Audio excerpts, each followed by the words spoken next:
Yes madam, thank you. ಎಲ್ರಿಗೂ ಮತ್ತೊಂದು ಸಾರಿ ನಮಸ್ಕಾರ. ನಮಸ್ತೆ ಸರ್.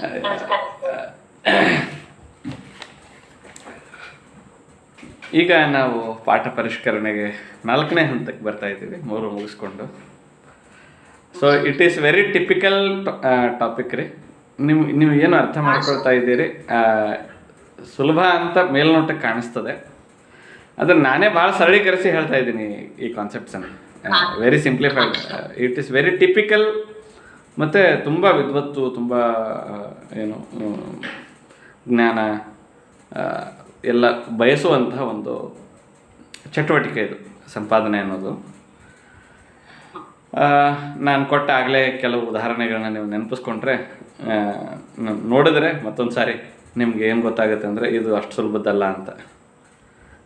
ಇದಕ್ಕೆ ಬಹಳ ಎಂತೆಂಥವ್ರು R Narasimhachar, S D Narasimhachar, D L Narasimhachar ಅವರೆಲ್ಲ they are the greatest scholars of Kannada.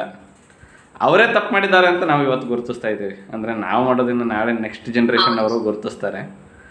ಅದೆಷ್ಟು ಮಿಸ್ಟೇಕ್ಸ್ ಇರುತ್ತೆ, ಅದೆಷ್ಟು ನಾವು ಅಂಡರ್ಸ್ಟ್ಯಾಂಡಿಂಗ್ ಮಾಡ್ಕೊಂಡಿರೋ ಪದ್ಧತಿಯಲ್ಲಿ ಎಷ್ಟೆಲ್ಲ ದೋಷಗಳಿರಬಹುದು ಅನ್ನೋದನ್ನು. ಈ ಪಾಠ ಪರಿಷ್ಕರಣೆ ಇಷ್ಟೊತ್ತನ ಹೇಳಿದ ಕೂಡಲೇ ನಿಮಗೆ ಏನು ತಲೆಯಲ್ಲಿ ಬಂದಿರ್ತದೆ ಅಂದರೆ, ಒಂದಿಷ್ಟು ಬೇರೆ ಬೇರೆ ಹಸ್ತಪ್ರತಿ ಇಟ್ಕೊಳ್ಬೇಕು, ಅದರಲ್ಲಿರೋದನ್ನು ಒಂದು ತಗೊಂಡು ಇಟ್ಬಿಟ್ರೆ ಅದು ಆಗಿಬಿಡುತ್ತೆ ಅಂತ. ನಾನು ಇದಕ್ಕೆ ಮೊದಲನೇ ಹೇಳೋದೇನು ಅಂದರೆ, 10 ಪಾಠಗಳಿಂದ ಎತ್ತಿ 11ನೇ ಪಾಠವನ್ನು ಕೊಡೋದು ಗ್ರಂಥ ಸಂಪಾದನೆ ಅಲ್ಲ ಅಂತ ಮೊದಲನೇದು. This is the first reminder. 10 ಪಾಠಗಳಿಂದ ಎತ್ತಿ 11ನೇದನ್ನು ಕೊಟ್ಬಿಟ್ರೆ ಪಾಠ ಪರಿಷ್ಕರಣೆ ಆಗಿಬಿಡುತ್ತೆ ಅನ್ನೋದು ತಪ್ಪು. That's not the way. ಮೊದಲನೇದು ಒಂದು ಪ್ರಶ್ನೆ, ಚಿಕ್ಕದು ಪ್ರಶ್ನೆ ಪ್ಲೀಸ್ ಹೇಳಿ. ಈಗ ನಾವು 10 ಪ್ರತಿಗಳನ್ನ ಇಟ್ಕೊಂಡಿದೀವಿ ಅಂತ ಇಟ್ಕೊಳ್ಳೋಣ. ಆ 10 ಪ್ರತಿಯಲ್ಲಿ ಬೇರೆ ಬೇರೆ ಆಗಿ ಇದೆ ಇಟ್ಕೊಳ್ಳೋಣ.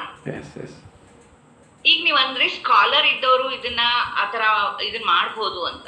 ಬಟ್ ಅವ್ರಿಗೆ ಇದ್ರ ಬಗ್ಗೆನೇ ಗೊತ್ತಿಲ್ಲ ಅಂದ್ರೆ, ಫಾರ್ ಎಕ್ಸಾಂಪಲ್ ಈಗ ಒಬ್ರು ಯಾರು ಒರಿಜಿನಲ್ ಕವಿ ಅಥವಾ ಒರಿಜಿನಲ್ ಯಾವ ಲೇಖಕರು ಬರೆದಿರುವಂತಹ ಪ್ರತಿ ಆಗಿನ ಕಾಲದ್ದು ಒಂದ್ ಎಷ್ಟೋ ಶತಮಾನದ ಮೊದಲು ಬರೆದಿರೋಂಥವ್ರು, ಅವ್ರು ಯಾವ್ದೋ ಒಂದು ಯೋಚನೆ ಇಟ್ಕೊಂಡು ಬರೆದಿರ್ತಾರೆ. ಈಗ ನಾವು ಮಾಡಕ್ ಹೋದಾಗ ಇವ್ರಿಗೆ ಅದು ಹಿಡಿತಕ್ಕೆ ಸಿಗುತ್ತಾ ಸರ್? ಸಿಗೋದಿಲ್ಲ ಮೇಡಮ್. ಆದರೂ ನೀವು ಜ್ಞಾನ ಇದ್ದರೆ ಒಂದಕ್ಕೊಂದು, ಈಗ ಆಗಲೇ ನಾನು ಒಂದು ಉದಾಹರಣೆ ಕೊಟ್ಟಿನಲ್ಲಿ ನಿಮಗೆ. ಯಾವುದು? ಬಸವಣ್ಣ ತನುವ ತೋಟವ ಮಾಡಿ ಮನವ ಗುದ್ದಲಿ ಮಾಡಿ. ಇಲ್ಲಿ ಆ ವಚನ ಏನಿದೆ ನೀವು ಸ್ವಲ್ಪ ಅರ್ಥ ಮಾಡ್ಕೊಂಡ್ರೆ, ಬಸವಣ್ಣ ಏನು ಅಂತ ಬಸವಣ್ಣನನ್ನು ನೀವು ಆತ್ಮಸಾತ್ ಮಾಡಿಕೊಂಡ್ರೆ ನೀವು ಅಲ್ಲಿ ಹೋಗಿ ಅದನ್ನು ಹಿಡಿಬೋದು.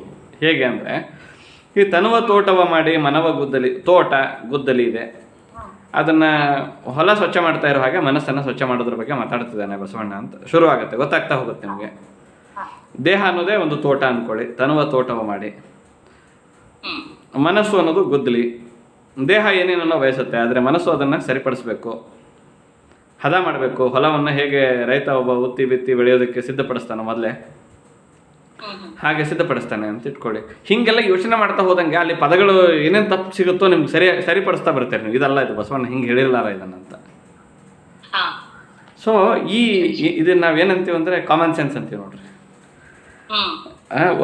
ನೀವು ಬಸವಣ್ಣನ ಚೆನ್ನಾಗಿ ಅರ್ಥ ಮಾಡ್ಕೊಂಡಿದ್ದೀರ ಅಂದರೆ, ಅವನು ಯಾವುದೋ ಪದ ಯಾರೋ ತಪ್ಪಿಟ್ರು ನೀವು ಅಂತೀರಿ ಬಸವಣ್ಣ ಹಿಂಗೆ ಹೇಳಿರ್ಲಿಕ್ಕೆ ಸಾಧ್ಯ ಇಲ್ಲ ಅಂತ.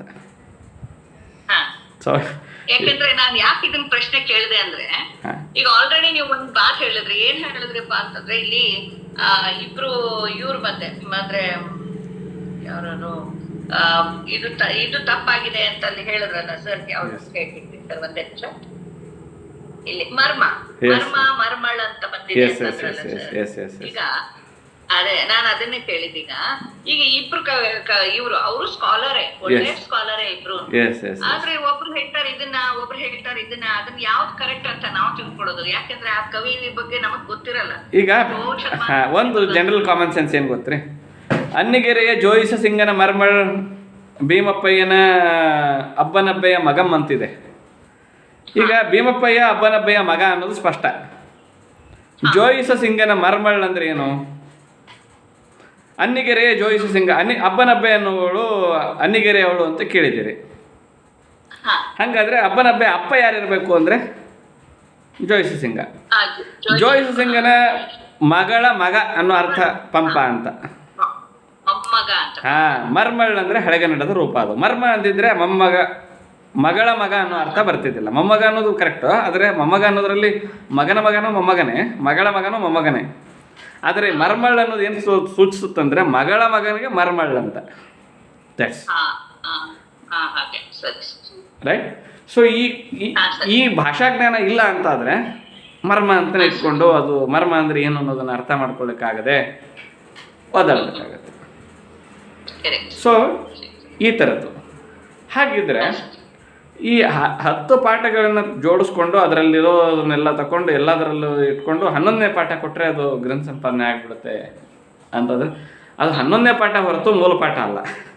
ನಾವು ಒಂದು ಎಕ್ಸ್ಟ್ರಾ ಕ್ರಿಯೇಟ್ ಮಾಡೋದಂಗೆ ಪ್ರಾಬ್ಲಮ್ ಅಲ್ಲ ಅಷ್ಟೇ. ಸೊ ಹಾಗೆ ಮಾಡೋದನ್ನು ಬಿಟ್ಟು ನಾವೇನು ಮಾಡೋದು? ಪಾಠ ಪರಿಷ್ಕರಣೆ ಮಾಡುವಾಗ ಏನು ಮಾಡಬೇಕು? ಒಂದಿಷ್ಟು ನಿಯಮಗಳಿವೆ, ಅವನ್ನ ಪಾಠ ಪರಿಷ್ಕರಣೆ ಟೈಮ್ನಲ್ಲಿ ಫಾಲೋ ಮಾಡಬೇಕು. ಮೊದಲನೇದು, ಎರಡೂ ಸಂಪ್ರದಾಯಗಳಲ್ಲೂ ಸಮಾನವಾದ ಪಾಠವಿದ್ದಲ್ಲಿ ಅದನ್ನು ಕವಿಪಾಠ ಅಂತ ಗಮನಿಸಬೇಕು ಅಂತ. ಎರಡೂ ಸಂಪ್ರದಾಯಗಳಲ್ಲಿಯೂ ಒಂದು ಸಮಾನವಾದ ಪಾಠವಿದ್ದಲ್ಲಿ ಅದನ್ನು ಕವಿಪಾಠ ಅಂತ ಗಮನಿಸೋದು. ಅಂದರೆ ಎಲ್ಲ ಹಸ್ತಪ್ರತಿಗಳಲ್ಲಿ ಅಥವಾ 2ಕ್ಕಿಂತ ಹೆಚ್ಚು ಹಸ್ತಪ್ರತಿಗಳಲ್ಲಿ ಒಂದು ಪದ ಕರೆಕ್ಟ್ ಇತ್ತು ಅಂದರೆ ಉಳಿದ ಕಡೆ ಎಲ್ಲ ತಪ್ಪಿದ್ರು 2 ಕಡೆ ಯಾವ್ದು ಕರೆಕ್ಟ್ ಇದೆಯಲ್ಲ ಅದು ಕರೆಕ್ಟ್ ಅಂತ. ಈ ಶುದ್ಧ ಸಂತಾನ ಅಶುದ್ಧ ಸಂತಾನದ ಪ್ರತಿ 2 ಇಟ್ಕೊಂಡಿರಿ ಅಂತ ಇಟ್ಕೊಳ್ರಿ. ಸಾಮಾನ್ಯವಾಗಿ ಇಟ್ಕೊಂಡಿರ್ತೀರಿ ನಾವು. ಶುದ್ಧ ಸಂತಾನ ಅಶುದ್ಧ ಸಂತಾನದ 2 ಪ್ರತಿಗಳಲ್ಲೂ ಈ ಒಂದು ಪದ ಅಥವಾ ವಾಕ್ಯ ಅಥವಾ ಒಂದು ಅಕ್ಷರ 2 ಕಡೆಗೂ ಹಾಗೆ ಬಂದಿತ್ತು ಅಂದರೆ ಏನಾಗಿರ್ಬೋದು? ಅದು ಅದೇ ಕರೆಕ್ಟ್ ಅಂತ. ಅದು ಒಂದು ಕಡೆ ಒಂಥರ ಬಂದು ಇನ್ನೊಂದು ಕಡೆ ಇನ್ನೊಂದು ಥರ ಬಂದಿತ್ತು ಅಂದರೆ ನಿಮಗೆ ಗೋಜಲು ಶುರು ಅಂತ. ಅಂದರೆ ಮೇಡಮ್ 2 ಕಡೆಗೂ ಅದು ಕರೆಕ್ಟ್ ಇತ್ತಂದರೆ ಪಂಪ ಹಿಂಗೆ ಬರೆದಿರಬೇಕು, ಇಬ್ಬರು ಕರೆಕ್ಟಾಗಿ ಬರ್ಕೊಂಡಿದ್ದಾರೆ ಅದನ್ನಂತ. ಸಪೋಸ್ ಅದು ತಪ್ಪಾಗಿದ್ರೆ 2 ಕಡೆನೂ ಹಂಗಾಗೋ ಸಾಧ್ಯತೆ ಇರುತ್ತೆ. Possibility is there. ಆ ಸಾಧ್ಯತೆ ಇದ್ರೂ ಹೆಚ್ಚು ಪಾಸಿಬಿಲಿಟಿ ಯಾವುದು? 2 ಕಡೆಗೂ ಸರಿಯಾಗಿರೋದೇ ಪಾಸಿಬಿಲಿಟಿ ಹೆಚ್ಚು. 2 ಕಡೆಗೂ ತಪ್ಪಾಗಿದ್ದರೆ ನಿಮಗೆ ಏನು ಸಮಸ್ಯೆ ಅಂತ ಹೇಳಿದ್ರೆ ಮಿಸ್ಟೇಕ್ಸ್ ಆಗಿಬಿಡುತ್ತೆ, ಇಲ್ಲ ಅಂತಲ್ಲ. ಎಸ್ ಸ್ಕಾಲಿತ್ಯ. 2 ಸಂಪ್ರದಾಯಗಳಲ್ಲೂ ಅಂದಿನಿ ನಾನು. 2 ಸಂಪ್ರದಾಯ ಅಂದರೆ ನೀವು ಪ್ರಾದೇಶಿಕ ದೃಷ್ಟಿಯಿಂದ ವೈವಿಧ್ಯಪೂರ್ಣವಾಗಿರುವ, ಕಾಲದ ದೃಷ್ಟಿಯಿಂದ ಪ್ರಾಚೀನವಾಗಿರುವ, ಭಾಷಾ ದೃಷ್ಟಿಯಿಂದ ದೋಷರಹಿತವಾಗಿರುವ ಈ ಥರದ ಪ್ಯಾರಾಮೀಟರ್ಸಲ್ಲಿ ಸಿಕ್ಕಿರುವ ಎಲ್ಲ ಪ್ರತಿಗಳಲ್ಲೂ 2 ಕಡೆಗೂ ಸರಿಯಾಗಿತ್ತು ಅಂದರೆ ಏನಂತ ತಗೊಳ್ಳಿ, ಇದೇ ಕವಿಪಾಠ ಇರಬೇಕು. ಅಂದರೆ ಇಷ್ಟು ಪ್ಯಾರಾಮೀಟರ್ಸ್ ನೋಡಿ ತಗೊಂಡಿರ್ತೀರಲ್ಲ ನೀವು ಹಸ್ತಪ್ರತಿನ ಆಯ್ಕೆ ಮಾಡುವಾಗ, ಆಗ ಇದು ಏನಾಗ್ಲಿಕ್ಕೆ ಸಾಧ್ಯ ಇಲ್ಲ ಅಂತ. ಪ್ರೊಬೆಬಿಲಿಟಿ ಇರುತ್ತೆ, ಅದರ percent ratio of probability narrow ಆಗುತ್ತೆ ಅಂತ. That's issue. ಇನ್ನು 2ನೇದು, 2 ಸಂಪ್ರದಾಯಗಳಲ್ಲಿ ಇರುವ ಭಿನ್ನ ಪಾಠಗಳಲ್ಲಿ ಯಾವುದು ಪ್ರಾಚೀನ ತರವೋ ಅದನ್ನು ಪರಿಷ್ಕರಿಸಬೇಕು. ನೀವು ಹೇಳಿದ್ರಿ ಏನು ಅಂದರೆ 2 ಕಡೆಗೂ ಬೇರೆ ಬೇರೆ ಆಗಿದ್ರೆ ಏನು ಮಾಡೋದು ಅಂತ. ಯಾವುದು ಪ್ರಾಚೀನವಾಗಿ ಹಳೇದು ಯಾವುದು ಅದನ್ನ ಇಟ್ಕೊಳ್ಳೋದು ಅಂತ. ಸಿಂಪಲ್ ಟೆಕ್ನಿಕ್ ಇದು. ಯಾಕಂದ್ರೆ ಪ್ರಾಚೀನವಾದದ್ರಲ್ಲಿ ತಪ್ಪಾಗಿರಲಾರದು ಅಂತ. ಆಗಿರಬಹುದು, ಅದಕ್ಕೆ ಮೂಲಕ್ಕೆ ಹತ್ತಿರ ಇರುತ್ತಲ್ಲ ಅನ್ನೋ ಕಾರಣಕ್ಕಾದ್ರೂ ಇಟ್ಕೋಬೇಕು ಅಂತ. ಇಲ್ಲಿ ಒಂದು ಪ್ರೊಬೆಬಿಲಿಟಿ ಸಿದ್ಧಾಂತ ಏನು ಅಂದರೆ, ಮೂಲ ಸಿಗದಿದ್ರು ಮೂಲಕ್ಕೆ ಹತ್ತಿರ ಇದ್ದದ್ದರ ಕರೆಕ್ಟ್ ಇರ್ತದೆ ಅಂತ. ಅಂದರೆ ಮೂಲ ಪಾಠ, ಕವಿಪಾಠ, ಮೂಲ ಪಾಠ, ಹತ್ತಿರದ ಪಾಠ ಅಂತೀವಿ ನಾವು, ಸಮೀಪ ಪಾಠ ಅಂತೀವಿ. ಮೂಲ ಪಾಠ ಸಿಗಲಿಲ್ಲ ಅಂದರೂ ಅಟ್ಲೀಸ್ಟ್ ಸಮೀಪ ಪಾಠ ಆದರೂ ಹಿಡ್ಕೊಳ್ಳಿ ಅಂತ. ಇದು ನಿಯಮ ಮೇಡಮ್. ಇನ್ನು ಭಿನ್ನ ಪಾಠಗಳು ಎಷ್ಟಿವೆಯೋ ಎಲ್ಲವನ್ನು ದಾಖಲೀಕರಣ ಮಾಡಬೇಕು, ಕೈ ಬಿಡಬಾರದು. ಮೂಲ ಪಾಠವನ್ನು ಮೂಲ ಲೈನ್ನಲ್ಲಿಟ್ಟು ಭಿನ್ನ ಪಾಠಗಳನ್ನೆಲ್ಲ ನೀವು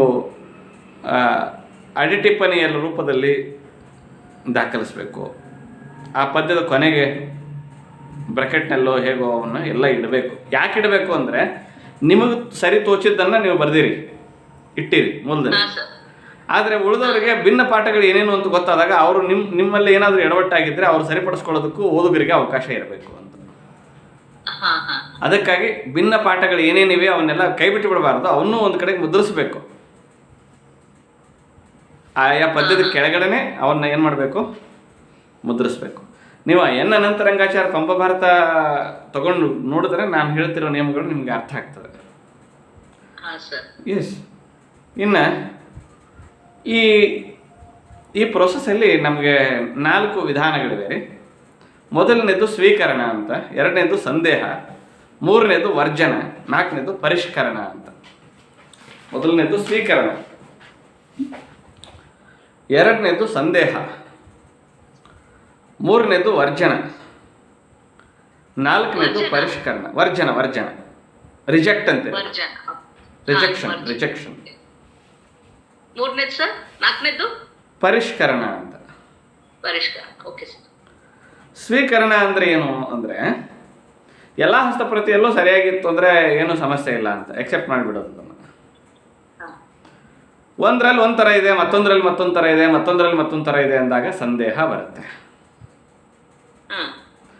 ಹೀಗೆ ಬಂದಾಗ ನೀವೇನು ಮಾಡ್ತೀರಿ ಅಂದರೆ ಯಾವುದು ಇದರಲ್ಲಿ ಮೂಲ ಅಂತ ತೀರ್ಮಾನಕ್ಕೆ ಬರೋದಕ್ಕೆ ಆಗೋದಿಲ್ಲ. ಡೌಟಲ್ಲೇ ಉಳಿದು ಬಿಡುತ್ತೆ. ಆದರೆ ಡೌಟ್ ಬಂದರೂ ಖಾಲಿ ಬಿಡೋಕ್ಕಾಗೋದಿಲ್ಲ. ನಿಮಗಿದೆ ಅಂತ ಅನಿಸ್ತಿರುತ್ತೆ, ಆದರೆ ಕನ್ಫರ್ಮ್ ಇಲ್ಲ. ಆಗ ಏನು ಮಾಡಬೇಕು ಅಂದರೆ ಆ ಪದವನ್ನು, ಅಕ್ಷರವನ್ನು ಅಥವಾ ಪಾಠವನ್ನು ಇಟ್ಟು ಅಲ್ಲೊಂದು ಕ್ವಶನ್ ಮಾರ್ಕ್ ಇಡಬೇಕು.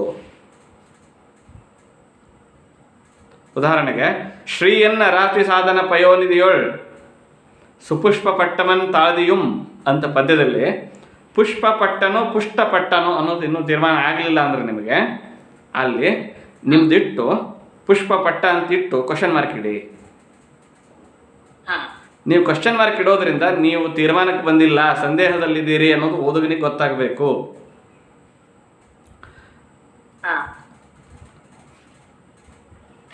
ರೈಟ್?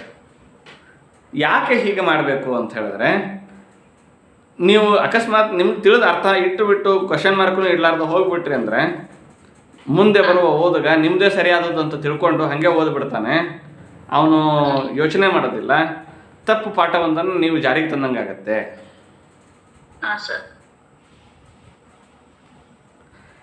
ಈ ಯಾವುದಾದ್ರೂ ಆಮೇಲೆ ಇನ್ನು ದುಷ್ಟ ಪಾಠ ಅಂತ ಬರುತ್ತವ್ರಿ. ದುಷ್ಟ ಪಾಠ ಅಂದರೆ ಪ್ರಕ್ಷಿಪ್ತ, ವಿಕ್ಷಿಪ್ತ, ದುಷ್ಟ ಅಂತ. ಅಂದರೆ ಮೂಲದಲ್ಲಿರೋದನ್ನು ಯಾರ್ಯಾರೋ ತಮಗೆ ಬೇಕಾದಂಗೆ ಬದಲಾಯಿಸಿ ನಾನು ಸರ್ವಜ್ಞನ ವಚನದ ಒಂದು ಉದಾಹರಣೆ ಹೇಳಿದ್ದೆ ನಿಮಗೆ. ಕೆರವಿಲೆ ಹೊಡಿ ಅಂತ ಸರ್ವಜ್ಞ ಅಂತೆಲ್ಲ ಅವನ ಹೆಸರಿಗೆಲ್ಲ ಬರೆದು ಬಿಟ್ಟಾರಂತ ಹೇಳಿ. ಅವೆಲ್ಲ ದುಷ್ಟ ಪಾಠಗಳು. ಸಂಪಾದಕನಾದವನು ಶಿಷ್ಟ ಪಾಠ ಯಾವುದು, ದುಷ್ಟ ಪಾಠ ಯಾವುದು ಅನ್ನೋದನ್ನು ತೀರ್ಮಾನಕ್ಕೆ ಬರಬೇಕು. ತೀರ್ಮಾನಕ್ಕೆ ಬಂದು ದುಷ್ಟ ಪಾಠಗಳೆಲ್ಲ ಕೈ ಬಿಡಬೇಕು. ಹೀಗೆ ಕೈ ಬಿಡೋದಕ್ಕೆ ಏನು ಹೆಸರು ಅಂದರೆ ವರ್ಜನ ಅಂತ. ನೀವು ಎಲ್ಲಾನು ನೋಡುವಾಗ ದುಷ್ಟ ಪಾಠ ಅಥವಾ ಪ್ರಕ್ಷಿಪ್ತ ಪಾಠ, ವಿಕ್ಷಿಪ್ತ ಪಾಠಗಳೇನಿವೆಯೋ ಅವನ್ನೆಲ್ಲ ತೆಗೆದುಹಾಕಬೇಕು ಅಂದರೆ ಅವನ್ನ ಕೆಳಗಡೆ ಕೊಡಿ, ಆದರೆ ಮೂಲದಿಂದ ಅವನು ಹೊರಗಿಡಬೇಕಾಗುತ್ತಲ್ಲ. ಸರಿಯಾದ ಪಾಠ ಅಂತ ಮಾಡ್ತಿರಲ್ಲ, ಶುದ್ಧ ಪಾಠ ತೀರ್ಮಾನ. ಕೆಲವು ಸಾರಿ ಈ ಬಸವಣ್ಣನೊಂದು ವಚನ ಇದೆ ರೀ, ಎನಿತು ಕಾಲ ಕಲ್ಲು ನೀರೊಳಿದ್ದರೇನು ಅಂತ.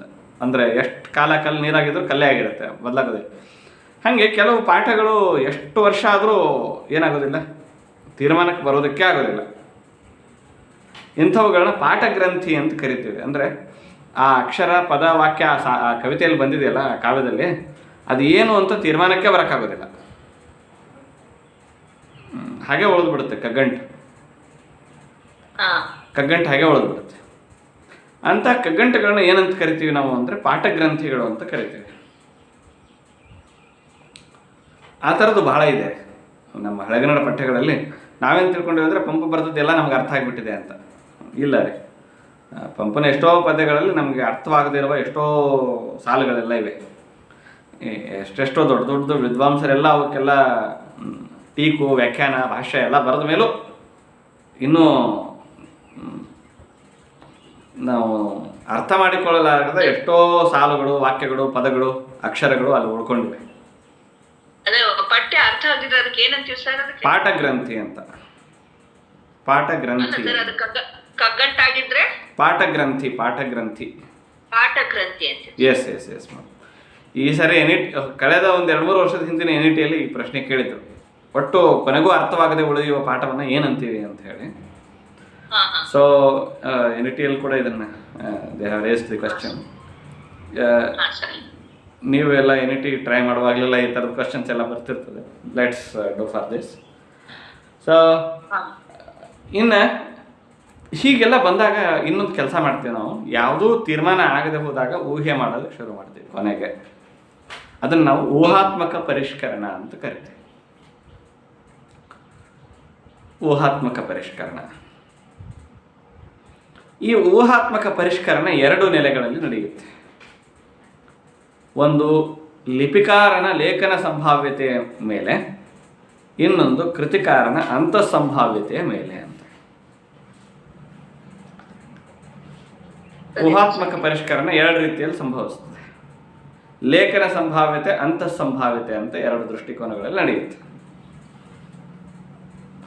ಲೇಖನ ಸಂಭಾವ್ಯತೆ ಅಂದರೆ ಲಿಪಿಕಾರನ ಲೇಖನ ಸಂಭಾವ್ಯತೆ. ಇನ್ನು ಅಂತಃಸಂಭಾವ್ಯತೆ ಅನ್ನೋದು ಕೃತಿಕಾರನಿಗೆ ಸಂಬಂಧಪಟ್ಟದ್ದು. ಲಿಪಿಕಾರನ ಲೇಖನ ಸಂಭಾವ್ಯತೆ ಅಂದ್ರೆ ಏನು ಗೊತ್ತೇನ್ರಿ? ನಾವು ಹಿಂದಿನ ಕ್ಲಾಸಲ್ಲಿ ಗಮನಿಸಿದ್ವಿ, ಒಂದು ಅಕ್ಷರನ ಕೆಲವರು ಇನ್ನೊಂದು ಅಕ್ಷರವಾಗಿ ಬರೀತಿರ್ತಾರೆ, ಅಥವಾ ಅವರು ಅದನ್ನೇ ಬರೆದಿದ್ರು ನಾವು ಓದುವಾಗ ಅದನ್ನು ಬೇರೊಂದು ಅಕ್ಷರವಾಗಿ ಓದ್ತಿರ್ತೀವಿ ತಪ್ಪು ತಿಳ್ಕೊಂಡು. ಕೆಲವು ಎತ್ತುಗಳನ್ನು ನಾವು ತಪ್ಪು ಅರ್ಥ ಮಾಡ್ಕೊಳ್ತೀವಿ ಕೆಲವತ್ತು. ಅಂದರೆ ಅವುಗಳ ರೂಪ ಸಾದೃಶ್ಯದಿಂದ ಅಥವಾ ಅವುಗಳ ಧ್ವನಿ ಸಾದೃಶ್ಯದಿಂದ ಅವುಗಳನ್ನು ನಾವು ತಪ್ಪಾಗಿ ಬರ್ಕೊಳ್ಳೋದು, ತಪ್ಪಾಗಿ ಓದೋದು ಮಾಡ್ತೀವಿ. ಅಂದರೆ ನೋಡೋಕೆ ಅವೆರಡು ಹಂಗೆ ಕಾಣಿಸ್ತಿರ್ತಾವೆ ಸ್ವಲ್ಪ ಹೆಚ್ಚು ಕಡಿಮೆ. ಹಾಗಾಗಿ ಅವನ್ನ ಅದು ಇದು ಅಂತ ಓದ್ಬಿಡ್ತೀವಿ, ಅದನ್ನಾಗಿ ಓದ್ತಿರ್ತೀವಿ. ಆದರೆ ಈ ಲಿಪಿಕಾರ ಲಿಪಿ ಮಾಡ್ಕೊಳ್ಳುವಾಗ ಯಾವುದಾಗಿ ಬರೀತಾನೆ ಅನ್ನೋದನ್ನು ಸ್ವಲ್ಪ ನೋಡ್ಕೊಂಡ್ಬಿಟ್ರೆ, ಜಡ್ಜ್ ಮಾಡ್ಕೊಂಡ್ಬಿಟ್ರೆ, ಅಂದರೆ ಈ ತವು ಲವ್ ಇದನ್ನು ಇಬ್ಬರು ಬರೆಯುವಾಗ ಹೀಗೆ ಇವನು ಇದನ್ನು ತವನ್ನ ಹಿಂಗೆ ಲವ್ ಆಗಿ ಬರೀತಿರ್ತಾನೆ ಯಾವಾಗಲೂ. ಇವನು ಬರೀತಿರೋ ತವು ಲವ್ ಅನ್ನೋ ಅರ್ಥನೇ ಕೊಡ್ತಾ ಇರ್ತದೆ ಅಂತ ನೀವು ಡಿಸಿಷನ್ ಮಾಡ್ಕೊಂಡ್ಬಿಟ್ರೆ ಅಂದರೆ, ಸೊ ನೀವು ಇದನ್ನು ಲೇಖನ ಸಂಭಾವ್ಯತೆ ಅಂತ. ಅಂದರೆ ಇದನ್ನು ಹಿಂಗಾಗಿ ಈ ಅಕ್ಷರನ ಹಿಂಗೆ ಬರೀತಾನೆ ಇವನು, ಅದಕ್ಕಾಗಿ ಈ ಅಕ್ಷರ ಈ ಅರ್ಥ ಅಲ್ಲ, ಅದು ಈ ಅಕ್ಷರಕ್ಕೆ ಇದೇ ಅರ್ಥ ಅಂತ ಯು ಕ್ಯಾನ್ ಜಡ್ಜ್ ಇಟ್.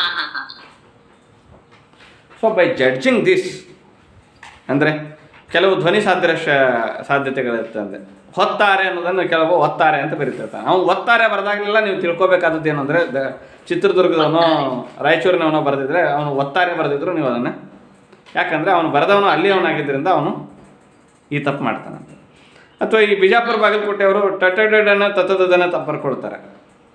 ಅನ್ನ ಬರೆಯುವಾಗ ಏನಾದರೂ ವ್ಯತ್ಯಾಸ ಆಗಿತ್ತಂದರೆ ಅವರು ಆ ಕಡೆಯವರು ಬರೆದಿದ್ದಾರೆ ಅಂದರೆ ಅವರು ಟಟಡನ ಬರೆದಿದ್ರು ಅದನ್ನು ನೀವು ತತ್ತದನ ಅಂತಲೇ ಏನು ಮಾಡಿ ಓದಬೇಕು, ಗ್ರಹಿಸುತ್ತೆ. ಅಂದರೆ ಲಿಪಿಕಾರ ಮಾಡಬಹುದಾದ ಪದೇ ಪದೇ ಮಾಡುವ ದೋಷ ಅಂಥವು. ಒಬ್ಬರು ಹ್ಯಾಂಡ್ ರೈಟಿಂಗ್ ನೋಡಿದ್ರಿ ಅಂದರೆ ಒಂದು 4 ಪುಟ 5 ಪುಟ ಓದ್ಬಿಟ್ರೆ ಅವ್ನು ಕಾಮನ್ ಮಿಸ್ಟೇಕ್ಸ್ ಏನು, ಯಾವ ಒತ್ತನ್ನು ಎಲ್ಲಿ ಕೊಡ್ತಾನೆ, ಏನು ಅರ್ಥ ಬರುವಂತೆ ಆ ಪದ ಬರೆಯುವಾಗ ಹಿಂಗೆ ಮಾಡ್ತಾನೆ ಅನ್ನೋದು ಗೊತ್ತಾಗ್ಬಿಡುತ್ತೆ. ಸೊ ಇದರ ಆಧಾರದ ಮೇಲೆ ನೀವು ತೀರ್ಮಾನಕ್ಕೆ ಬರಬೇಕು ಅಂತ ಊಹೆ ಮಾಡುವಾಗ. ಸುಮ್ಮನೆ ಊಹೆ ಮಾಡ್ಕೊಳ್ಳೋದಲ್ಲ, ನಮಗೆ ಬೇಕು ಅಂತ ಊಹೆ ಮಾಡೋದಲ್ಲ. ಯಾವ ಅಕ್ಷರ ಪದ ವಾಕ್ಯಗಳನ್ನ ಹೆಂಗೆ ಬರೀತಾನೆ ಇವನು, ಏನು ದೋಷ ಮಾಡ್ತಾನೆ, ಏನು ಮಿಸ್ಟೇಕ್ ಮಾಡ್ತಾನೆ ಕಾಮನ್ಲಿ. ಒಂದು 4-6 ಪುಟ ಓದ್ಬಿಟ್ರೆ ಗೊತ್ತಾಗ್ಬಿಡುತ್ತೆ ನಿಮಗೆ ಒಬ್ಬರು ಹ್ಯಾಂಡ್ ರೈಟಿಂಗನ್ನು, ಇವರು ಯಾವ ಅಕ್ಷರದಂಗೆ ಬರೀತಾರೆ. So based on this judgement ಇದನ್ನು ನಾವೇನಂತೀವಿ ಅಂದರೆ ಲಿಪಿಕಾರನ ಲೇಖನ ಸಂಭಾವ್ಯತೆ ಅಂತ. 2ನೇದು ಕೃತಿಕಾರನ ಅಂತಃಸಂಭಾವ್ಯತೆ ಅಂತ. ಕೃತಿಕಾರನ ಅಂತಃಸಂಭಾವ್ಯತೆ ಅಂದರೆ ಲಿಪಿಕಾರ ಮಾಡಿದ ತಪ್ಪಲ್ಲ, ಕೃತಿಕಾರ ಹೇಳಿದ್ದೇನು ಅಂತ ಹುಡುಕೋದು. ಲಿಪಿಕಾರ ಮಾಡಿದ್ದು ಗೊತ್ತಾಗ್ಲಿಕ್ಕಿಲ್ಲ ಅಂದರೆ 2ನೇ ಹಂತಕ್ಕೆ ಹೋಗ್ಬೇಕು. ಬಸವಣ್ಣ ಹೇಳಿದರೆ ಏನು ಹೇಳಿರಬಹುದು? ಆಗಲೇ ಒಂದು ವಚನ ಕೊಟ್ಟಿನಲ್ಲಿ ನಿಮಗೆ, ತೊನವ ತೋಂಟವ ಮಾಡಿ ವನವ ಗುದ್ದಲಿ ಮಾಡಿ ಅಗೆದ ಕೀಳಿದೆನ ಏನೋ ಕಳೆದನ ಏನೋ ಕೇಳಿದೆನ ಏನೋ. ಬಸವಣ್ಣ ಇದನ್ನು ಏನು ಹೇಳಬೇಕು ಅಂತ ನೋಡಕ್ಕೆ ಹೋಗ್ಬೇಕು.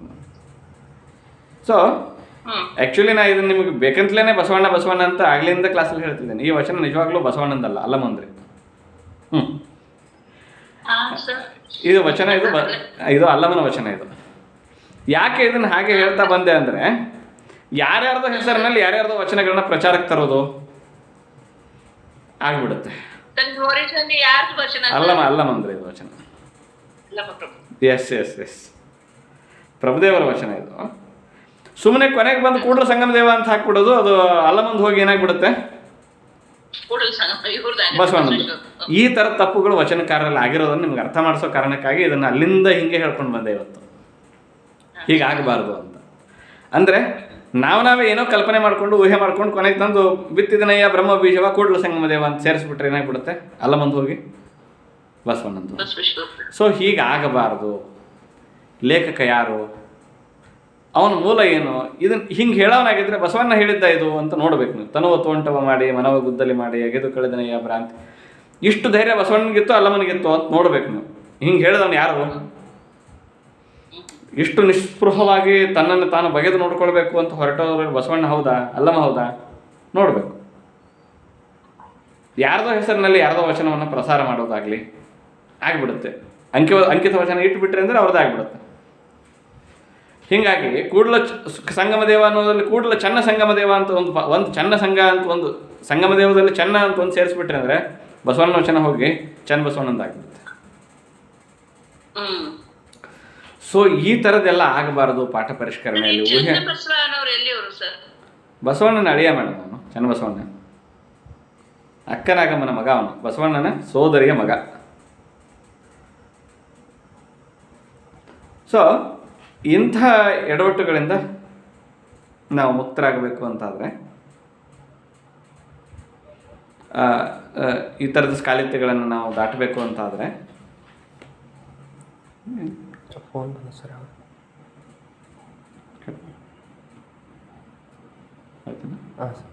ಚನ್ನಬಸವಣ್ಣ ಬಸವಣ್ಣನ ಅಳಿಯಾರಿ. ಕಟ್ ಆಗಿಬಿಡ್ತು ಸರ್. ಜಾಯಿನ್ ಮಾಡ್ತೀನಿ ಸರ್, ಜಾಯಿನ್ ಮಾಡ್ತೀನಿ.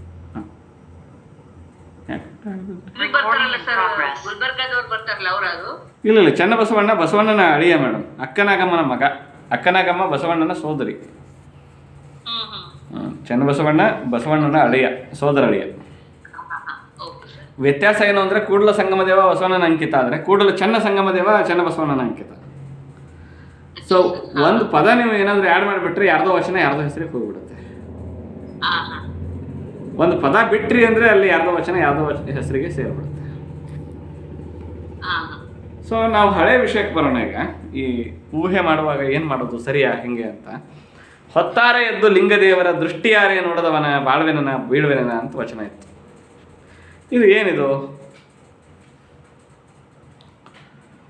ಇದು ದೃಷ್ಟಿಯಾರೆ ಅಲ್ಲ, ಇದು ದಿಟ್ಟಿವಾರಿ ಅಂತ. ಇದು ವೀರಶೈವರಲ್ಲಿ ಒಂದು ಸಂಪ್ರದಾಯ ಇದೆ. ಏನು ಅಂದರೆ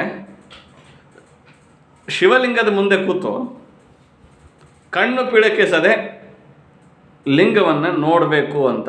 ಹಾಗೆ ನೋಡುವ ಭಕ್ತರನ್ನು ದಿಟ್ಟಿವಾರಿಗಳು ಅಂತ ಕರೀತಾರೆ.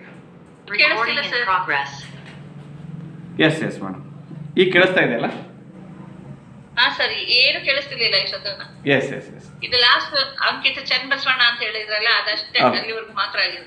ಈಗ ಒಂದು ಹಳೆ ವಚನ ನಾವು ಆಗಲೇ ಡಿಸ್ಕಸ್ ಮಾಡ್ತಾ ಇದ್ದು, ಒಂದು ವಚನ ತಗೊಳ್ಳೋಣ್ರಿ. ಹೊತ್ತಾರೆ ಎದ್ದು ಲಿಂಗದೇವರ ದೃಷ್ಟಿಯಾರೆ ನೋಡದವನ ಬಾಳ್ವೆನನ ಬೀಳವೆನನ. ಯಾವ್ದು ಕರೆಕ್ಟು ಅಂತ ಕೇಳ್ತಾ ಇದ್ರಲ್ಲ, ಈಗ ಇಲ್ಲಿಗೆ ಬರೋಣ. ಸೊ ಈ ವಚನದಲ್ಲಿ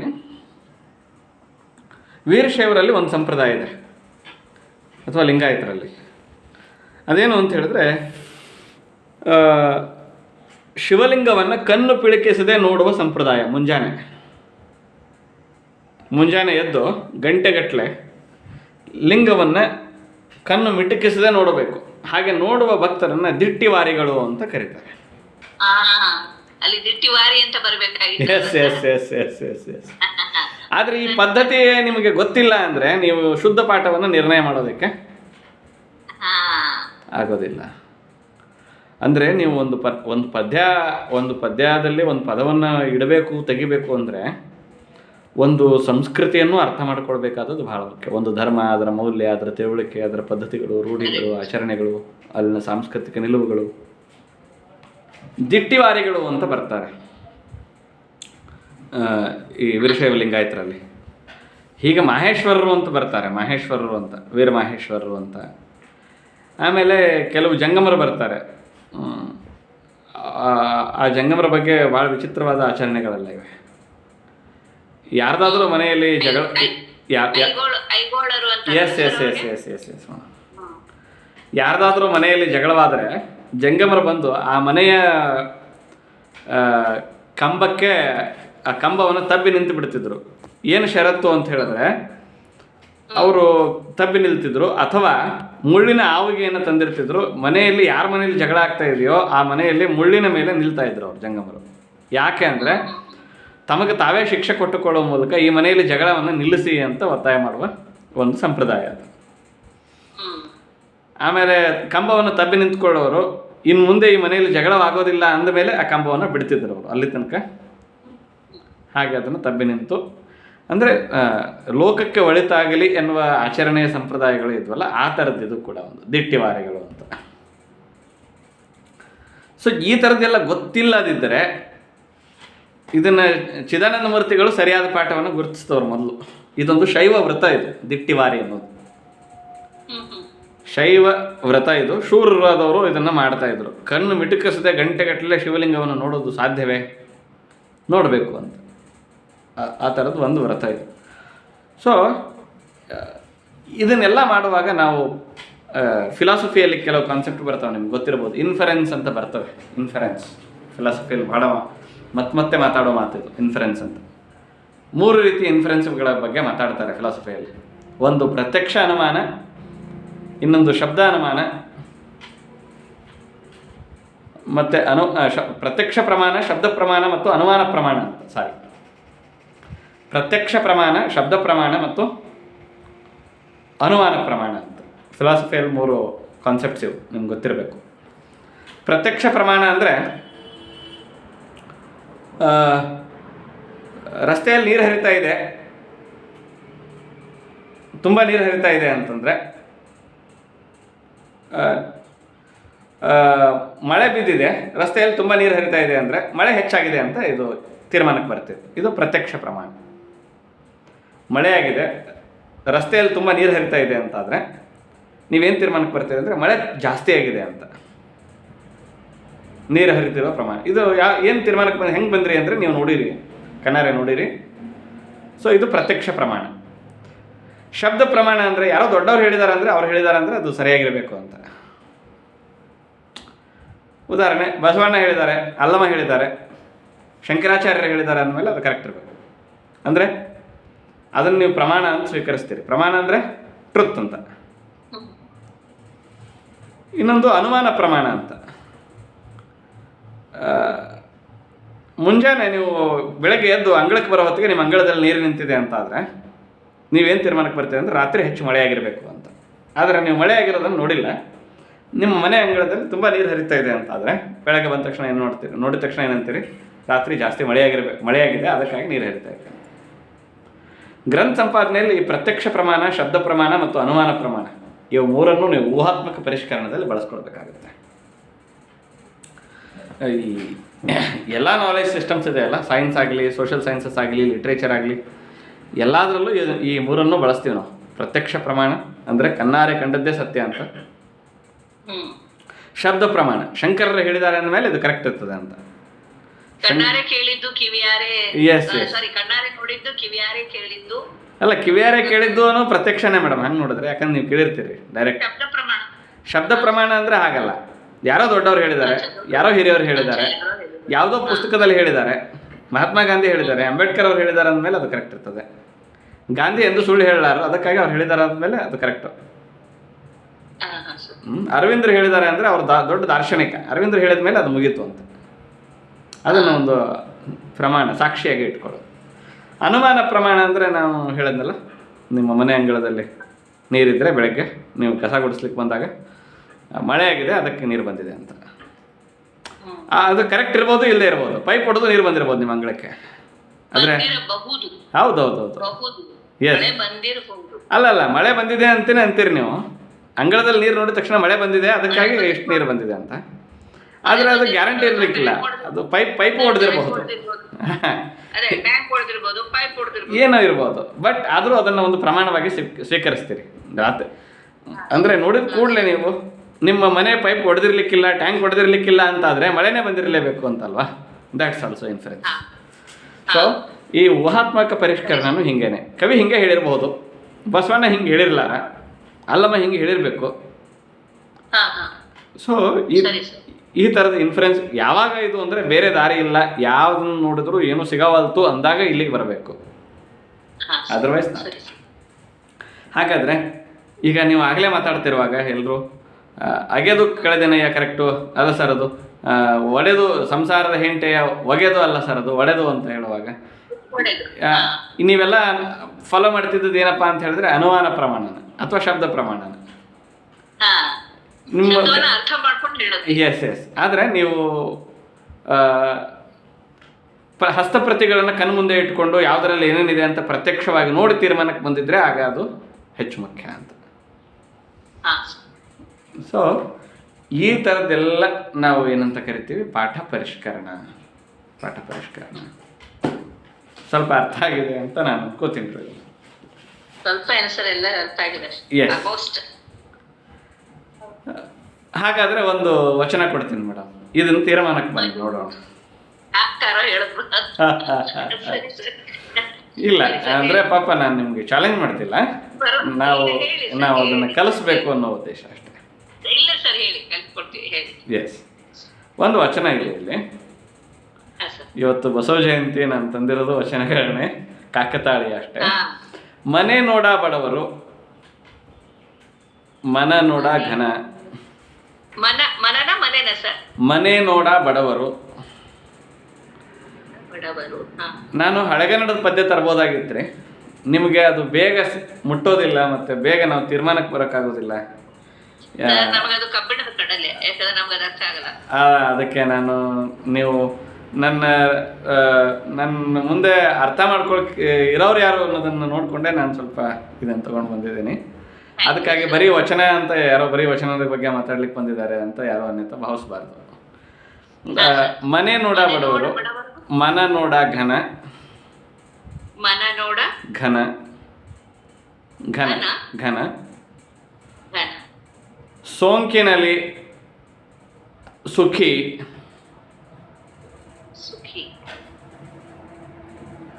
ಸರ್ವಾಂಗ ಕಲಿಗಳು. ಕಲಿಗಳು ಕಲಿಗಳು ಎಸ್ ಕಲಿಗಳು. ಶೂರರು ಅಂತ. ಕಲಿಗಳು. ಪಸರಕ್ಕನುವಿಲ್ಲ.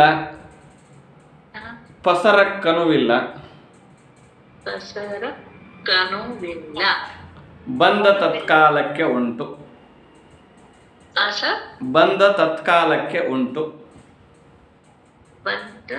ತತ್ಕಾಲಕ್ಕೆ ಉಂಟು. ಕೂಡಲ ಸಂಗನ ಶರಣರು ಸ್ವತಂತ್ರ ಧೀರರು.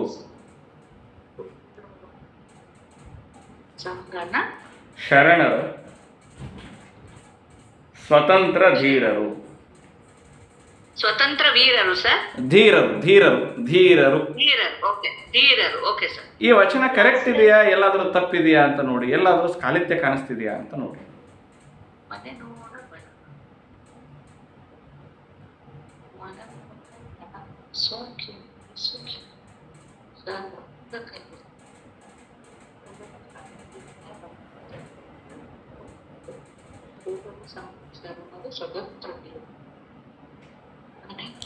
ಈ ವಚನ ಯಾರ ಬಗ್ಗೆ ಮಾತಾಡ್ತಿದ್ದಾರೆ? ಕೂಡಲ ಸಂಗನ ಶರಣರು ಅವ್ರ ಬಗ್ಗೆ ಮಾತಾಡ್ತಿದೆ. ಶರಣರ ಬಗ್ಗೆ ಮಾತಾಡ್ತಿದೆ. ಅವರು ಸ್ವತಂತ್ರ ಧೀರರು ಅಂತ ಬೇರೆ ಹೇಳ್ತಿದೆ ಕೊನೆಗೆ.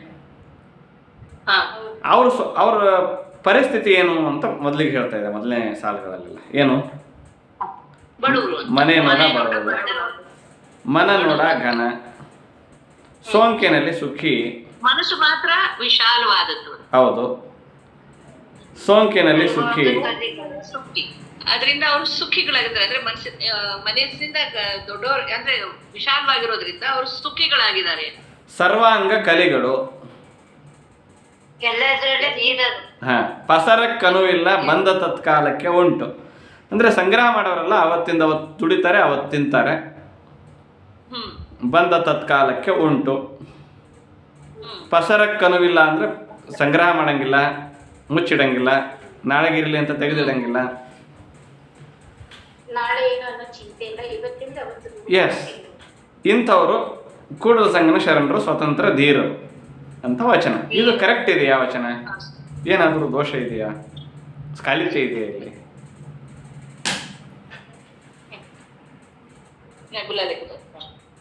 ಸರ್ ಇಲ್ಲಿ ಸೋಂಕಿನಲ್ಲಿ ಸುಖಿ ಅಂದ್ರೆ ಏನ್ ಸರ್? ಮೇಡಮ್ ಅದೇ ಈ ಯಾಕೋ ಅದು ಬಂದಿರೋದು ಸರಿ ಅನಿಸ್ತಾ ಇಲ್ಲವಲ್ಲ ನೋಡಿದ್ರೆ? ಹೌದು ಹೌದು. ಕರೆಕ್ಟ್ ಇದು ಈ ಪದ್ಯಕ್ಕೆ ಅದು ಸೂಟ್ ಆಗ್ತಿಲ್ಲ. Correct madam. ಅಂದರೆ ನೋಡ ನೋಡ ಮೇಡಮ್ ನೀವು ಯು ಆರ್ ರೈಟ್. ನೀವೀಗ ನೀವು ಐಡೆಂಟಿಫೈ ಮಾಡಿರೋದ್ರಿಂದ ನನಗೆ ಏನು ಅಂದರೆ ನಾನು ಸರಿಯಾಗಿ ಪಾಠ ಮಾಡಿದ್ದೀನಿ ಇವತ್ತು ಅಂತ. Thank you sir. ಯಾಕಂತ ಹೇಳಿದ್ರೆ ಈ ಉದ್ದೇಶ ಅರ್ಥ ಆಗ್ತಿದೆಯಲ್ಲ ನಿಮ್ಗೆ, ಇಲ್ಲಿ ಹೇಗೆ ಐಡೆಂಟಿಫೈ ಮಾಡೋದು, ಹೇಗೆ ನೋಡೋದು, ಪಠ್ಯವನ್ನು ಅರ್ಥ ಮಾಡ್ಕೊಳ್ಳೋದು ಹೇಗೆ, ಹಾ ಸರ್. ಇಲ್ಲೇನೋ ಎಡವಟ್ಟಿದೆ. ಹ್ಮ್ ಅಲ್ಲಿ ಮಾತ್ರ ಅಲ್ಲ, ಇನ್ನೊಂದು ಕಡೆ ಇದೆ ಮೇಡಮ್. ಸೋಂಕಿನಲ್ಲಿ ಸುಖಿ ಅಂತೀರಿ, ಸರ್ವಾಂಗ ಕಲಿಗಳು ಅಂತೀರಿ. ಸರ್ವಾಂಗ ಕಲಿಗಳು ಸರ್ವಾಂಗ ಕಲಿಗಳು ಯಾಕೆ ಸರ್? ಅದು ಸರ್ವಾಂಗ ಕಲಿಗಳು ಹೆಂಗಾಗುತ್ತದು? ಅದೇ ಯಾಕೆ ಬಂದಿದೆ ಅಂತ. ಎಲ್ಲಾ ಅಂಗಗಳಿಂದ ಕಲಿಗಳು ಅಂದದ್ದು ಏನ್ ಅರ್ಥ ಸರ್ ಅದಕ್ಕೆ? ಈ ಸೋಂಕಿನಲ್ಲಿ ಸುಖಿ ಅಂದ್ರೆ ಏನ್ ಮೇಡಮ್ ಅರ್ಥ?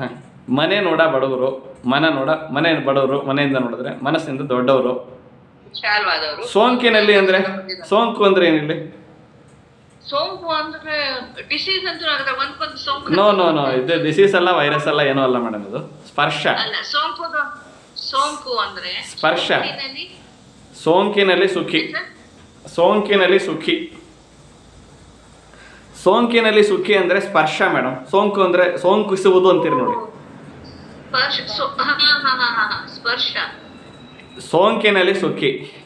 ಸೋಂಕಿನಲ್ಲಿ ಸುಖಿ ಅಂದ್ರೆ ಸ್ಪರ್ಶದಲ್ಲಿ ಯಾವ ಸ್ಪರ್ಶದಲ್ಲಿ? ಹಾ, ಈಗ ಏನ್ ಅರ್ಥ ಇದು? ಅರ್ಥನೇ ಗೊತ್ತು. ಅನರ್ಥ ಆಗುತ್ತೆ ಅಲ್ಲಿ, ಅನರ್ಥ ಆಗುತ್ತೆ. ಸೋಂಕಿನಲ್ಲಿ ಸುಖಿ, ಸರ್ವಾಂಗ ಕಲಿಗಳು.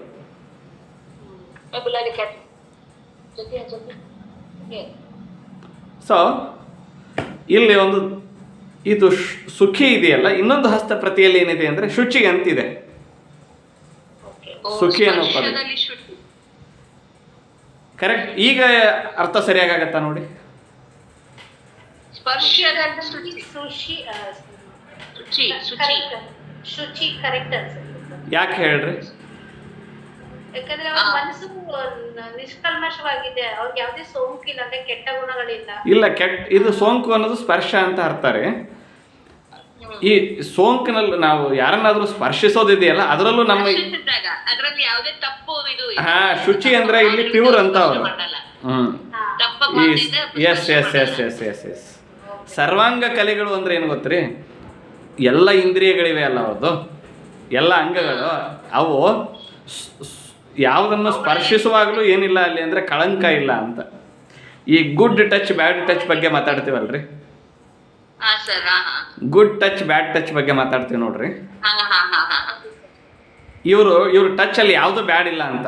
ಬ್ಯಾಡ್ ಅಂದ್ರೆ ಬರೀ ನಾವು ಮುಟ್ಟೋದ್ರಲ್ಲಿ ಅಲ್ಲ, ನಮ್ಮ ಕಣ್ಣು ಕಿವಿ, ನಮ್ಮ ಕಣ್ಣು ಎದುರಿಗಿರೋರನ್ನ ನೋಡುವಾಗಲೂ ಮುಟ್ತಾ ಇರುತ್ತೆ ಒಂದರ್ಥದಲ್ಲಿ. ಎಸ್. ನಮ್ಮ ಕಣ್ಣು ಯಾರನ್ನಾದ್ರೂ ನೋಡುವಾಗಲೂ, ಅವರನ್ನು ನೋಡುವಾಗಲೂ ನಮ್ಮ ಕಣ್ಣು ಮುಟ್ತಾ ಇರುತ್ತೆ. ಅದರ ಗುಡ್ ಇಂಟೆನ್ಷನ್ ಬ್ಯಾಡ್ ಇಂಟೆನ್ಷನ್ಗಳು ಎಕ್ಸ್ಪ್ರೆಸ್ ಆಗ್ತಾ ಇರುತ್ತೆ. ಈ ಅರ್ಥದಲ್ಲಿ ಸರ್ವಾಂಗ ಕಲಿಗಳು ಅಂತ ಹೇಳಿದ್ರೆ ಇವ್ರ ನಾಲಿಗೆ, ಕಣ್ಣು, ಮೂಗು, ಕಿವಿ ಯಾವುದರಲ್ಲೂ ಇವರು ಕೆಟ್ಟದ್ದನ್ನ, ಕೇಡನ್ನ. ಸುಖಿ ಅಂತ ಬರಬಾರ್ದು, ಶುಚಿ ಅಂತ ಬರಬೇಕು. ಎಸ್. ಶುಚಿ ಸರ್ವಾಂಗ ಕಲಿಗಳು. ಸರ್ವಾಂಗ ಕಲಿಗಳು ಅಂದ್ರೆ ಎಲ್ಲ ಕೇಡುಗಳನ್ನ ಮೀರಿದವರು ಅಂತ. ಎಲ್ಲಕ್ಕೆ ಮೀರಿದಂತ ವ್ಯಕ್ತಿಗಳು. Right madam. ಹೀಗೆ ನಿಷ್ಕರ್ಷೆಗೆ ಬರಬೇಕಾದದ್ದು ಪಾಠ ಪರಿಷ್ಕರಣೆ ಅಂತ. Okay sir. ರೈಟ್. ಹೀಗೆ ಬರಬೇಕಾದದ್ದು ಪಾಠ ಪರಿಷ್ಕರಣೆ ಅಂತ. ಸೊ ಇಷ್ಟು ಇದು ಪರಿಷ್ಕರಣೆ 4ನೇದು. ಇನ್ನು ಕೊನೆಯದು ಉನ್ನತ ವಿಮರ್ಶೆ ಅಂತ. ಕೊನೆ ಭಾಗಕ್ಕೆ ಬರೋಣ. ನನಗೆ ಇದು ಇದು ಅಂತ ಸಂಭಾವತೆ ಅಂತಿದೆಯಲ್ಲ ಸರ್, ಅದಕ್ಕೆ ಇದು ಉದಾಹರಣೆ ಮೇಡಮ್. ಅದಕ್ಕೆ ಇದು ಉದಾಹರಣೆ ಇದು.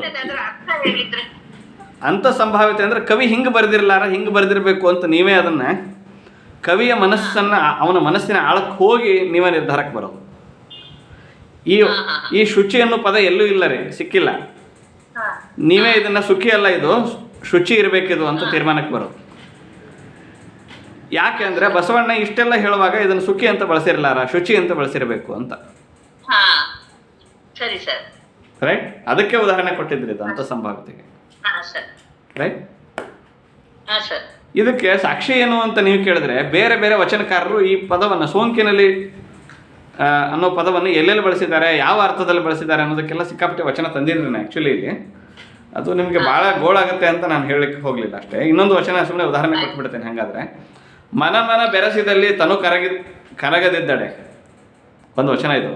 ಮನ ಮನ ಬೆರೆಸಿದಲ್ಲಿ ತನು ಕರಗದಿದ್ದಡೆ ಸೋಂಕಿನಲ್ಲಿ ಪುಳಕಂಗಳು ಹೊರಹೊಮ್ಮದಿದ್ದಡೆ. ನೋಡಿ ಇಲ್ಲಿ ಸೋಂಕಿನಲ್ಲಿ ಪುಲಕಂಗಳು ಹೊರಹೊಮ್ಮದಿದ್ದಡೆ ಅನ್ನೋ ಅರ್ಥ ಬರ್ತಿದೆ ಅಂದರೆ ಒಂದು ಬೇರೆ ವಚನ ಇದು, ಬೇರೆ ವಚನಕಾರದಿದು. ಈ ಸೋಂಕಿನಲ್ಲಿ ಪುಲಕ ಅಂದ್ರೆ ಏನ್ ಮಾತಾಡ್ತಾ ಇದೆ? ಸ್ಪರ್ಶದ ಬಗ್ಗೆ ಮಾತಾಡ್ತಾ ಇದೆ ಅಂತಲೇ ಅರ್ಥ ಹೌದು. ಈ ಅರ್ಥದಲ್ಲಿ ಇಟ್ಕೊಂಡ್ರೆ ಮೇಲಿನ ವಚನ ಏನಾಗಬೇಕು ನಮಗೆ? ಸೋಂಕಿನಲ್ಲಿ ಸುಖಿ ಅಲ್ಲ ಶುಚಿ ಅಂತ. ಅಂದ್ರೆ ಸುಮ್ಮನೆ ನಮ್ಮಷ್ಟಕ್ಕೆ ನಾವೇ ಏನೋ ಅರ್ಥ ಕೊಟ್ಟು ಬಿಡಬಾರ್ದ್ರಿ. ಬೇರೆ ವಚನಕಾರರು ಈ ಸೋಂಕಿನಲ್ಲಿ ಅನ್ನೋ ಪದನ ಎಲ್ಲೆಲ್ಲಿ ಬಳಸಿದ್ದಾರೆ, ಯಾವ ಅರ್ಥದಲ್ಲಿ ಬಳಸಿದ್ರು, ಅಥವಾ ಬಸವಣ್ಣನೇ ಇದೇ ವಚನ ಇದೇ ವಚನ ಬರೆಯುವ ಬಸವಣ್ಣ ಇದೇ ಪದವನ್ನು ಮತ್ತೆಲ್ಲಾದರೂ ತನ್ನ ವಚನದಲ್ಲಿ ಬಳಸುವಾಗ ಇದೇ ಅರ್ಥದಲ್ಲಿ ಎಲ್ಲಾದರೂ ಬಳಸಿದಾನ ಇಲ್ವಾ, ಹೀಗೆಲ್ಲ ತೀರ್ಮಾನ ಮಾಡಿ ಈ ಪದನ ಇಲ್ಲಿಡಬೇಕು. ರೈಟ್? ಇದು ಬಸವಣ್ಣಂದು ಇನ್ನೊಂದು ವಚನ ಇದೆ ನಾ ಕೊಟ್ಟಿದ್ದೀವಿ. ಸೋಂಕಿನಲ್ಲಿ ಪುಲಕಂಗಳು ಹೊರಹೊಮ್ಮದಿದ್ದಡೆ ಅಂತ ಒಂದು ವಚನ ಒಂದು.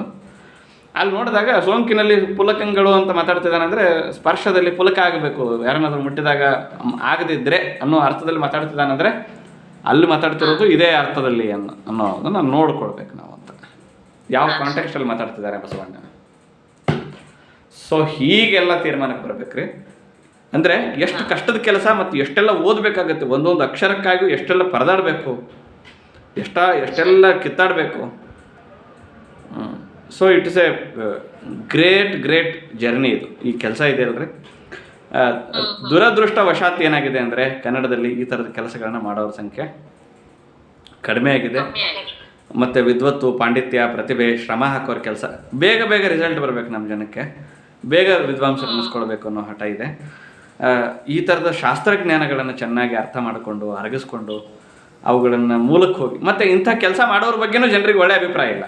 ಒಳ್ಳೆಯ ಅಭಿಪ್ರಾಯ ಯಾಕಿಲ್ಲ ಅಂದರೆ ಅವರು ಹಳೆ ಕಾಲದವರು ಹಳೆ ಶಾಸ್ತ್ರದಲ್ಲಿ ಕೂತಿದ್ದಾರೆ ಅನ್ನೋ ಈ ತಿಳುವಳಿಕೆನೂ ಇರೋದ್ರಿಂದ ಈ ಥರದ ಗಂಭೀರವಾದ ವಿದ್ವತ್ಪೂರ್ಣ ಕೆಲಸ ಮಾಡೋರ ಬಗ್ಗೆನೂ ಅಸಡ್ಡೆ ಇದೆ, ಮತ್ತು ಕೆಲಸ ಮಾಡೋರ ಸಂಖ್ಯೆನೂ ಕಡಿಮೆ ಇದೆ.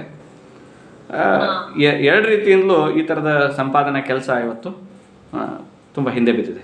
ಅಂದರೆ ಇಂಥ ಕೆಲಸಗಳನ್ನು ಮಾಡುವ ವಿದ್ವತ್ಪೂರ್ಣ ಜನರ ಬಗ್ಗೆ ಗೌರವ ಇಲ್ಲ ಸಮಾಜದಲ್ಲಿ, ಮತ್ತು ಇಂಥ ಕೆಲಸ ಮಾಡಬೇಕು ಅಂತ ಮನಸ್ಸಿಲ್ಲದ ಜನನೂ ಹೆಚ್ಚಾಗಿದ್ದಾರೆ. ಸೊ ಇದನ್ನೆಲ್ಲ ನಾನು ನಿಮಗೆ ಯಾಕೆ ಅರ್ಥ ಮಾಡಿಸ್ತಿದ್ದೀನಿ ಅಂತ ಹೇಳಿದ್ರೆ, ಈ ಥರದ ಕ್ಷೇತ್ರಗಳಲ್ಲಿ ನಾವು ಒಂದಿಷ್ಟಾದರೂ ತೊಡಗಬೇಕು, ನಮ್ಮ ಹಳೆಯ ಜ್ಞಾನಗಳನ್ನು ಉಳಿಸ್ಕೊಳ್ಳೋದಕ್ಕೆ. ಹಳೆಯದೆಲ್ಲ ಕೊಳೆ ಅಲ್ಲ, ಹಳೆಯದೆಲ್ಲ ನಿಸ್ಸಾರ ಅಲ್ಲ, ಅದರಲ್ಲಿ ಸತ್ವಶೀಲವಾದದ್ದು ಬೇಕಾದಷ್ಟಿದೆ ಅನ್ನೋದ್ರ ಬಗ್ಗೆ ನಮಗೆ ನಮ್ಮ ಟ್ರೆಡಿಷನ್ಗಳಲ್ಲಿ ನಮಗೆ ಅಪಾರವಾದ ಒಂದು ಶ್ರದ್ಧೆ ಇರಬೇಕಾದದ್ದು ಮುಖ್ಯ. ನಾವು ಹೊಸದಕ್ಕೆ ಎಷ್ಟು ತೆರೆದುಕೊಳ್ತೀವೋ ಹಳೆದ ಕಡೆಗೂ ನಾವು ಅಷ್ಟೇ ಮುಕ್ತರಾಗಿ ಇರಬೇಕು ಅನ್ನೋದೇ ಇಷ್ಟು ಚರ್ಚೆ ಒಟ್ಟು ಸಾರ. ಇನ್ನು ಕೊನೆಗೆ ಬರಬೇಕಾಗಿದ್ದು ಉನ್ನತ ವಿಮರ್ಶೆ ಅಂತ. ನಾನು 4-5 ನಿಮಿಷದಲ್ಲಿ ಅದನ್ನು ಎಕ್ಸ್ಪ್ಲೇನ್ ಮಾಡಿ ಮುಗಿಸ್ಲಾರೆ. We can keep it in the next session. So ಮುಂದಿನ ಸೆಷನ್ನಲ್ಲಿ ಅದನ್ನು ನಾವು ಚರ್ಚೆ ಮಾಡೋಣ. ಏನಾದರೂ ಪ್ರಶ್ನೆ ಸಂದೇಹ ಇದ್ದರೆ ಕೇಳ್ಬೋದು ತಾವು. Any questions, doubts? ಸೊ ಏನೂ ಇಲ್ಲ ಅನ್ಕೋತೀನಿ ರೀ.